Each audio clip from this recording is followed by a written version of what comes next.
Olympic গেমসের ইতিহাসে প্রথমবারের মতো স্টেডিয়ামের পরিবর্তে উদ্বোধনী অনুষ্ঠান হতে যাচ্ছে প্যারিসের সেইন নদীর উপরে।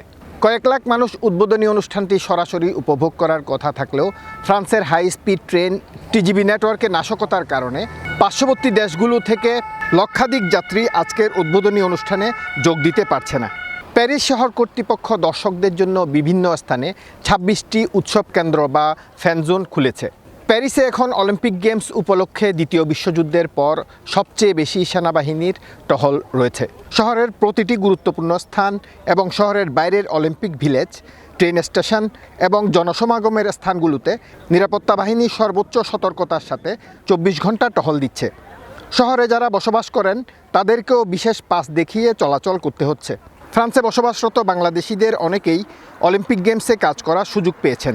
বাংলাদেশি অধ্যুষিত এলাকায় অলিম্পিক গেমস উপলক্ষে প্রবাসীদের ব্যবসা বাণিজ্য যেভাবে জমে ওঠার কথা ছিল, এখনও পর্যন্ত তেমনটি দেখা যায়নি।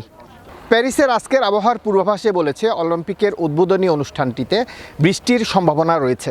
ফ্রান্স ১০০ বছর পর অলিম্পিক গেমস আয়োজন করতে গিয়ে যে চমক দেখানোর কথা বলেছে তা কতটুকু কার্যকর করতে পারে এখন সেটিই দেখার বিষয়। ফ্রান্সের প্যারিস থেকে M A Hashem, channel I.